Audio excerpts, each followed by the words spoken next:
I know a lot of you guys are afraid of the cable machine, but fear no more because we're going to fully navigate it together. I'm going to show you how to do an entire full body workout on the cable machine, which attachment to use, where to put the cable machine, and everything. First, we're going to start with moving the cable machine to the top. So you're going to pull on this lever and push it all the way to the top notch. You're going to grab a rope and attach it using the hook. To adjust the weight, you're going to move this knob to the weight you want. You probably want a light to medium weight for this first exercise. You're going to grab the rope overhand, step out a little bit, and we're moving on to straight arm lat pull downs for your back. You want to keep your arms mostly straight and think about pulling with your back muscles versus your arms. You're going to have a slight bend in the elbow and think about bringing the rope into your hip pockets and squeezing the area in your underarms. We're going to do the exercises grouped based on attachment, so you don't need to change the height of the cable machine or anything, just adjust the weight a little bit lighter. Grab the rope overhand again, and we're moving on to tricep pull downs. For these, you want to keep your arms by your sides and you're only bending at the elbows, bringing your forearms down, making sure to really squeeze that area in the back of your arms so you can feel your triceps burning away. Now we're going to move on to some lower body exercises, so you are going to pull that lever out again and bring the machine all the way down to the bottom notch and make sure that it is locked into place before we start.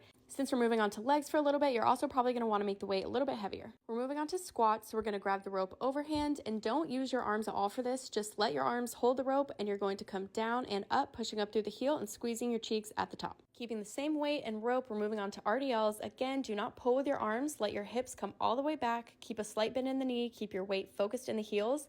Just let your body come forward, push those hips back, and when you come up, you're going to want to squeeze at the top. We're moving on to our last exercise with the rope. These are going to be upper body, so you're going to want to make the weight lighter. You're going to grab the rope underhand like I'm doing here, and we're going to move on to bicep curls. You want to focus on doing these slow and controlled. You want to keep your arms by your sides. You're only bending at the elbows, really trying to feel that tension in your bicep. Okay, we're switching it up. Time to take off this attachment by unhooking it, and then we're going to unlock the cable machine by pulling out this lever and move it to about shoulder height. We're going to grab a handle and attach it to the machine. We're going to be doing single arm chest presses, so I'm lunging out with my opposite leg. I am making sure that my elbow comes past my chest, angled down a little bit, and then pushing out. For our last two exercises, we are keeping the same attachment, but we want to move the cable machine down again to the bottom notch. And for this one, we are using no weight at all because trust me, you will not need it. We're moving on to single arm lateral raises. With one arm, I'm going to be holding onto the machine, letting my body weight just hang. I'm bringing the weight up with my other arm, and I'm really not jerking my arm up. I'm doing these slow and controlled. Last exercise. Woo! So I'm going to take off this attachment, and I'm going to,